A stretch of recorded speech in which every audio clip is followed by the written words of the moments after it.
we were trying to look at a little more complicated splitting system, and in the case of styrene, the signals may be split by adjacent protons different from each other with different coupling constants. So, we were looking at the coupling constant or the J values and how these J values can differ because the environment of these protons are quite different. If one tries to look at the HA, HB, HC, all three are ethylenic protons, but they have a different environment. As a result, they show a little complicated splitting pattern. For example, the HA of styrene, which is split by an adjacent H trans to it, which is HB, the coupling constant will be 17 Hertz, and with its own adjacent hydrogen, which is cis to it, the coupling constant will be 11 Hertz. So, that is the kind of splitting pattern or splitting tree that one shows, because all these protons appear at delta value or ppm value 6.6, that is the chemical shift, but the splitting patterns are showing the AB and the AC have a different kind of splitting pattern altogether. Now, coming to yet another complicated, so this is how the NMR spectrum of styrene looks like. It is a jumble of protons between 7 to 8, then there are several protons which is representing the HA, then there are doublet at HB and at HC. So, this is a very typical splitting pattern of styrene molecule. When the protons are stereochemically non-equivalent, then what happens? Usually, two protons on the same carbon are equivalent and do not split each other. Therefore, if the replacement of each of the protons of the CH2 group with an imaginary X gives a stereoisomer, then the protons are non-equivalent and will split each other. So, this is a special type of situation when there are two protons on the same carbon, and if the protons are replaced by say another group, then what happens? Then they become non-equivalent and therefore, they will show splitting pattern. Some examples of non-equivalent protons would be the example of styrene, or in this case the cyclopentane or pentol, and in this case where we have methyl HCl and the Cl is at a different place. So, these are different types of molecules where the protons are non-equivalent. Now, time dependence, molecules are tumbling relative to the magnetic field all the time. So, NMR is an averaged spectrum of the orientation. The molecule, because of the radio frequency being shown on it, is all the time in the state of tumbling or rotatory motion, and so it is averaged out that when the spectrum is taken, all these different orientations are averaged out. Axial and equatorial protons on cyclohexane interconvert so rapidly that they give a single signal. Now, as you all know that cyclohexane can exist as chair form or as boat form, and between the chair form and the boat form, the protons actually change from axial to equatorial and equatorial to axial. So, now because they are in a state of rotation, it is possible that they interchange very rapidly, and therefore, they do not exist either as axial or as equatorial in an isolated case, but they are all the time flipping from axial to equatorial, and therefore, they will give only one type of signal. proton transfers for OH and NH may occur so quickly that proton is not split by the adjacent proton in the molecule. So, that is also possible, particularly when it is the proton is attached to a heteroatom like oxygen or nitrogen. The proton transfer can take place so quickly that the proton does not show any kind of splitting with the adjacent proton. Therefore, if one tries to look at the hydroxyl proton of a simple ethanol, one can see that the splitting pattern would show a triplet, a multiplet and a triplet, but that is how it should ideally be. Ultra pure samples of ethanol show splitting of this kind, and ethanol with a small amount of acidic or basic impurities will not show splitting. Why? Because this change does not take place. So, just now I said that protonated OH and NH will not show splitting. So, that is the reason why when ultra pure sample of ethanol is taken, this is the usual splitting pattern, but when the ethanol is having small amount of acid or base, then the splitting pattern completely changes to a triplet and a quartet and a singlet. So, you see that there is a difference between the same molecule if it is in its purest form and if there are some acidic or basic impurities. Now, NH protons, moderate rate of exchange can occur, peak may be broad, and therefore, one tries to see that this kind of substance which is an amide can show very broad peaks of the NMR. Identifying whether, how to identify whether it is belonging to OH proton or an NH peak, the best way to do is to look at the chemical shift will depend on the concentration and solvent. To verify that a particular peak is due to OH or NH, just the sample is shaken with D2O, that is deuterated water, and this deuterated water can then replace the OH, the H of the OH or the NH, and that will be identified. Deuterium will exchange with the OH, the H of the OH or NH protons very readily, and on the second NMR spectrum the peak will be absent, so much less intense that it can be identified that this represents either the OH peak or the NH peak. Now, coming to carbon 13 NMR, it is very interesting that I had time and again told you that the backbone of the organic molecule consists of carbon, and it is the isotope of carbon which is 13, which has this nucleus which is spinning, and therefore, only carbon 13 is suitable for NMR analysis and not carbon 12, which is more abundantly present. Carbon 12 has no magnetic spin, carbon 13 has a magnetic spin, but is only 1% of the carbon in the sample. Therefore, the sample should be taken in large quantities. The gyromagnetic ratio of C13 is 1/4 of that of the proton. So, you see that more sample will be required in order to analyze the carbon 13 NMR. Signals are weak, getting lost in the noise. Sometimes that is what is happening, because the percentage of carbon 13 in the sample which contains carbon 12 in 99% and 1% only carbon 13 shows very poor signals.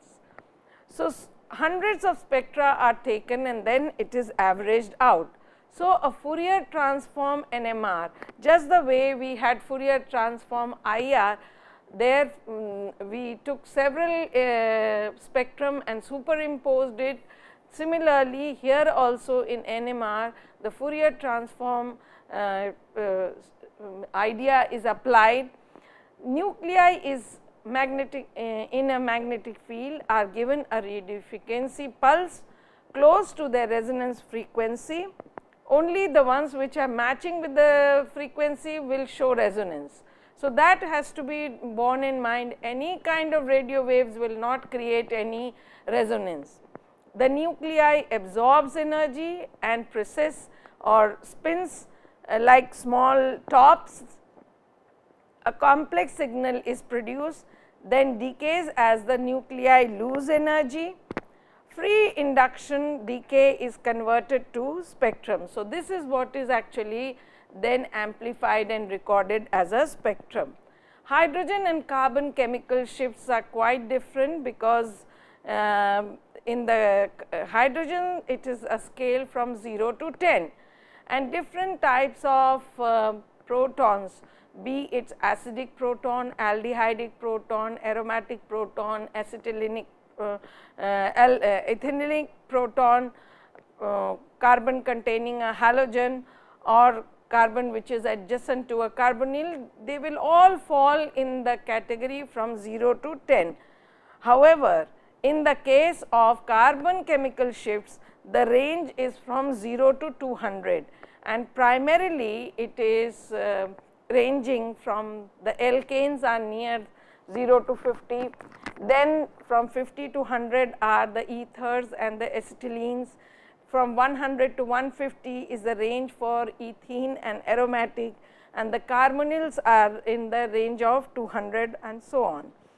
Combined carbon 13 and proton spectra, when we try to look at it, we can have two scales, carbon scale on the top and the proton scale at the bottom, and both can show different values for different compounds depicting the positioning.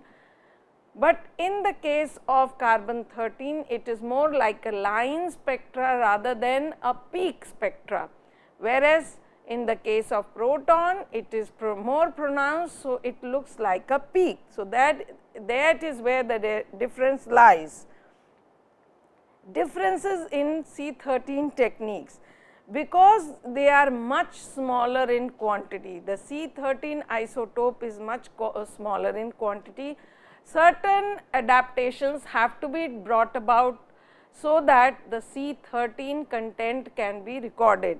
Resonance frequency is 1/4, that is 15.1 megahertz instead of 60 megahertz, which was used actually in the case of proton NMR recording. So, it is just 1/4 of that, and that is 15.1 megahertz. Peak areas are not proportional to the number of carbons. So, here the sign of proportionality does not hold good. The peak areas are not truly proportional. The way we were able to integrate the peak and find out a correlation between the peak height and the number of protons, that is not truly applicable in the case of C13. Carbon atoms with more hydrogen absorb more strongly. So, it is on the contrary, it is not more number of carbons, but more number of hydrogens on the carbon will absorb. So, those peaks will be more taller as compared. But here also there is a spin-spin splitting. It is unlikely that the C13 would be adjacent to another C13. So, splitting by carbon is almost negligible, and they do not cause, because as it is the quantity is very small. C13 will magnetically couple with the attached proton and adjacent protons. So, that is why the proton plays a role with C13, but C13 with its C13 does not play much role in influencing each other. These complex splitting patterns are difficult to interpret. So, because of the proton interfering with the C13 and the splitting occurring because of that, the whole spectrum or the splitting pattern becomes very, very complicated. Proton spin decoupling is therefore applied. To simplify the spectrum, the protons are continuously irradiated with noise, so they are rapidly flipping. The carbon nuclei see an average of all the possible proton split states. So, they then look at the nuclei and they kind of carbon nuclei will see and average out all the possible proton split states which can influence the carbon. Thus, each different kind of carbon gives a single unsplit peak. So, one finds only the line, not a real peak as what we were seeing in the case of proton. Off resonance decoupling is also possible. C13 nuclei are split only by the protons attached directly to them. So, it is only the protons which are connected to that carbon will cause the splitting and not the neighboring protons. N plus 1 rule applies. A carbon with n number of proton gives a signal with n plus 1 peaks. So, that rule still holds good. Interpreting C13 NMR is a big challenge. The number of different signals indicate the number of different kinds of carbon. So, this should be understood very clearly, that suppose if you find that there are 2 or 3 or 4 lines, that means that there are 2 or 3 or 4 different types of carbon in the molecule. It is not that 3-methyl will give 3 different lines. 3-methyl in the molecule will give only 1 line. So, 1 type of carbon, 1 line represented. The location, that is the chemical shift, indicates the type of functional group. Second important point that should be remembered is that the location where they are ranging from 0 to 200 will be representing the chemical shift, and it is actually responsible for the functional group that is attached to it. And therefore, if there is a carbonyl or if there is an aldehyde or if there is a double bond, carbon-carbon double bond, it will all show up very correctly. The peak area indicates the numbers of carbon if integrated, and the splitting pattern of the off resonance decoupled spectrum indicates the number of protons attached to the carbon. So, this I have already said that because the proton then tries to interfere, the splitting pattern has to go through an off resonance decoupled spectrum recording, and therefore, that would indicate how many protons are attached to the carbon. A typical 2-butanone will show C13 of this kind. So, you see that the peaks are not very clear, but they are truly decoupled in the second one, and therefore, they are showing line spectrum instead of the splitted spectrum. How is this used for medical sciences? Magnetic resonance imaging is a non-invasive method, and it is also used for medical examination. The nuclear is omitted because of the public fear that it would be radioactive. Only protons in one plane can be in resonance at one time, and computers put together slices to get a 3D, so that a more imaged picture can be obtained. Tumors can be readily detected by this MRI. So, with this we have come to an end of understanding the NMR phenomena. I would also try to take you to another experience of understanding or taking a recap of the NMR. It is a slide show which will probably be more like a recap and understanding. NMR uses energy in the radio frequency range. This energy is too low to cause changes in electronic energy levels or in the vibrations of the molecules. NMR can also cause changes in the spin of particles in the nucleus of some atoms. So, first thing that has to be kept in mind very clearly, that NMR uses radio frequency, and the energy of radio frequency is very low. So, it cannot cause any electronic transition as what we saw in the case of UV spectroscopy. It cannot even cause a vibration in the molecules, in the bonds of the molecules, because there also the energy content required is in kilojoules. So, here there is only the excitation or the spinning of the protons or C13s that can get altered by the radio frequency. Protons, neutrons and electrons spin on their axes in either an up or down direction. For this technique, the movement of electron is not relevant. Why? Because we are talking about proton NMR and electrons are very small entities. In many nuclei, the number of nucleons is even, the spin are paired and cancelled out. So, that is why only the odd numbered, I had said that the odd numbered atomic number having an odd mass number only are the atoms which can show or which respond to NMR resonance. In atoms like proton H1 and C13, there is an overall spin because there is an odd electron as well as odd proton. In the presence of a strong magnetic field, the tiny magnet field due to spinning charged particles align to be either with it or against the magnetic field. So, we just a while ago we were discussing that this small magnet of the compound can actually align and have lower energy or can align against the field, which will have higher energy as compared to the initial situation when kept in an external magnetic field.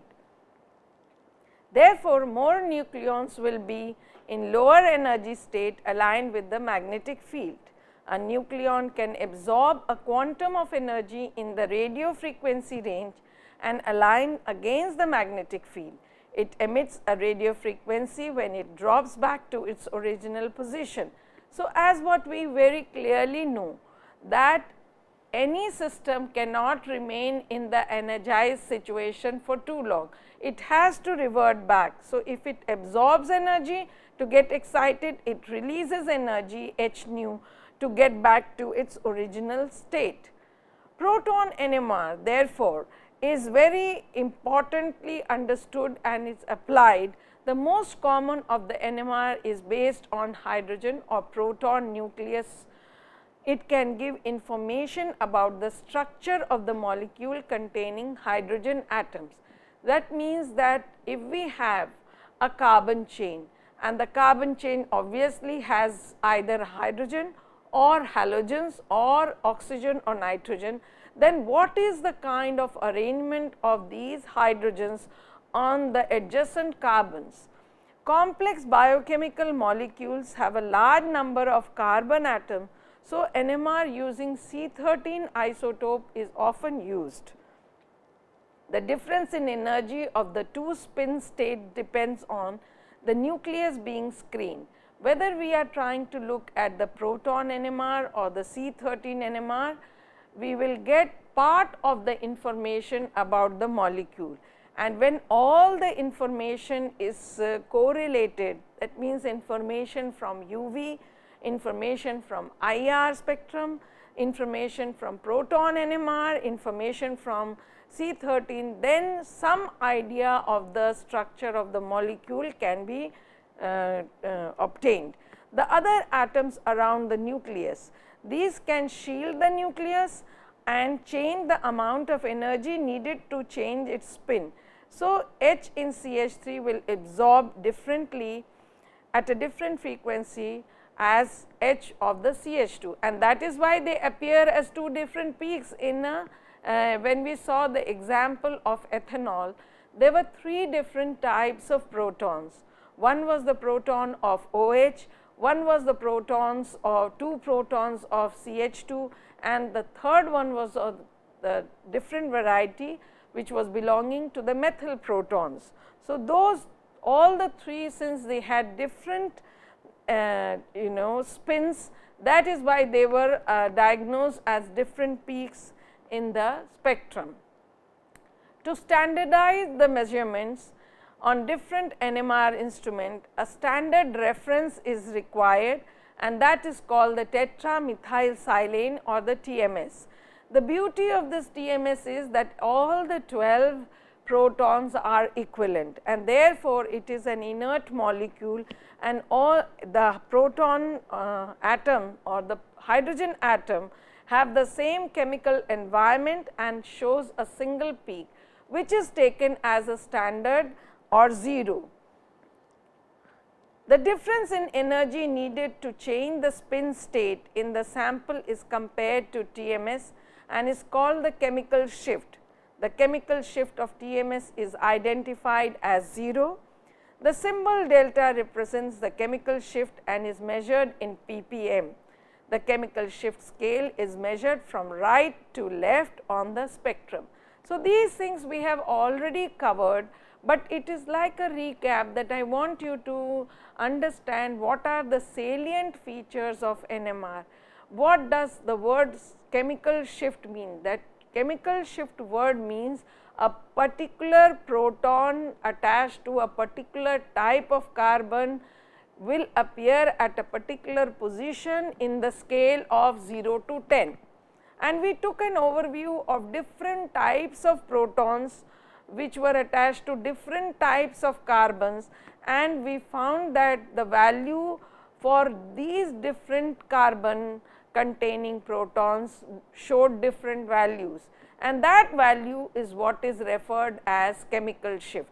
So, these jargons, these particular nomenclatures, these naming methods must be very clear. Delta or ppm are equivalent, and that is the scale 0 to 10 delta you can say, or 0 to 10 ppm. And we move from this is the right side, from right to left we start moving, because the rightest corner is the 0 of the TMS. So, when we try to look at various NMR values, we have already taken a look. This is what the spectrum looks like. The main instrumentation, main feature of the basic NMR includes that it should have a radio transmitter coil that produces a short powerful pulse of radio waves, a powerful magnet that produces strong magnetic fields. The sample is placed in a glass tube that spins so that the test material is subjected to uniform magnetic field. Solid samples are dissolved in a solvent that will not give any signal of its own. So, that has to be kept in mind, that we should not have any kind of contribution of protons from the solvent. The radio receiver coil that detects the radio frequency emitted as nuclei relax to a lower energy level, and there should be a computer that analyzes and records the data. So, Proton NMR low resolution spectra.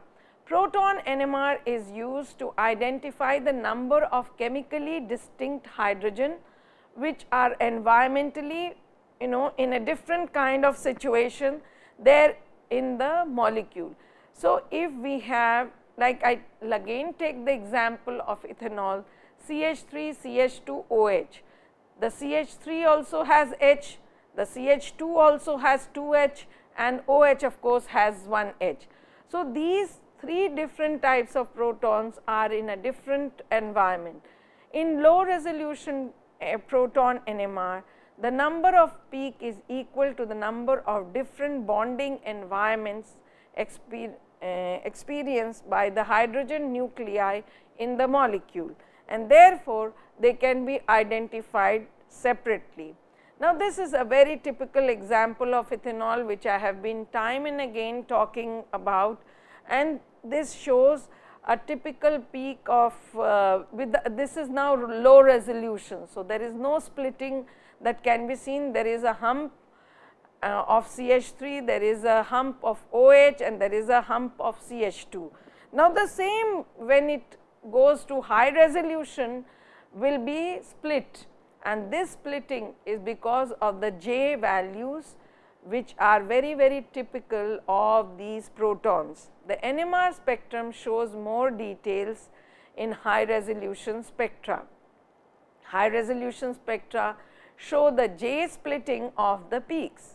The number of peak caused by the splitting equals to n plus 1 rule that you cannot afford to forget.